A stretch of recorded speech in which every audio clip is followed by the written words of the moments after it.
Yeah, acupuncture is amazing. So for those of you that are not familiar with acupuncture, acupuncture is a very fine needle. If you look at it 3-4 feet away, you probably can't even see the size of the needle. Very small. It's introduced to an acupuncture point on the body. When you do acupuncture, if you can find the constitutional remedy and then the main points that are going to address the issue that you're looking at, then you do 2 or 4 or 6 points for the constitutional remedy, and then you add 2 or 4 or 6 points for whatever else it is that you're actually addressing. And if the acupuncture is accurate, then they only need to use 10 or 12 points, generally speaking. There are different conditions where you have pain or you have problems with the knees where you might add 6 or 8 points just for the knees, for the circulation and for the meridians. So you might use more points with that. There are many different conditions where you use a lot of points with acupuncture. And, that's just needed. If you don't have the ability to feel in your body, if you've suffered a stroke, you're going to need more acupuncture, more aggressive acupuncture, stronger acupuncture, and that's one method of treating, and it's using a lot of needles. So breaking it down, most people, 6 needles, 12 needles, it's a good treatment.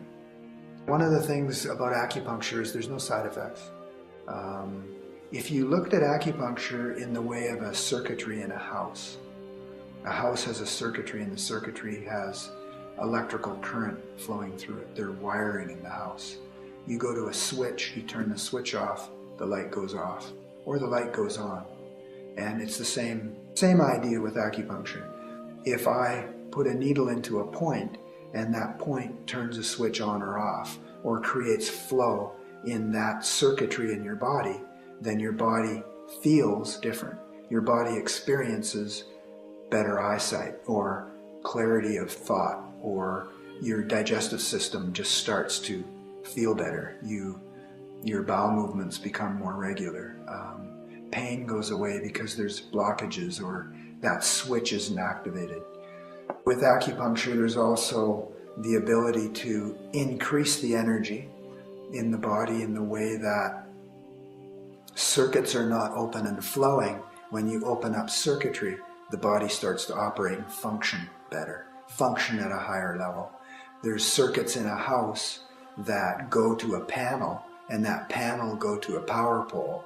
The power pole goes to, it just carries on. Each one of those panels is a step up in power. And acupuncture can be the same way when you're working with the meridian system and the chakra system in the way of balancing and harmonizing the chakras and increasing the flow of energy. They're windows, they're portholes, they're connections, they're terminal boxes that interconnect and allow the body to function and work better or work more harmoniously. So there's different ways of evaluating and looking at what's going on by your day-to-day actions and reactions and what the common themes are in your day that point to different systems of the body, whether they're overactivated, underactivated, deficient, or excessive. They show up in the way that our life shows up. With acupuncture, when I do treatments, I emphasize people learning how to breathe, doing a little bit of breathing. So just breathe into your dantian, your lower abdomen, and just allow yourself to do a simple breathing of in and out. Maybe 6 in, 6 out for 6 seconds in, 6 seconds out.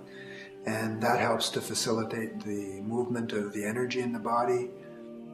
It relaxes the mind. And while you're counting, you can't be thinking about doing dishes or going shopping. You'll be present on the table while you're receiving your acupuncture treatment.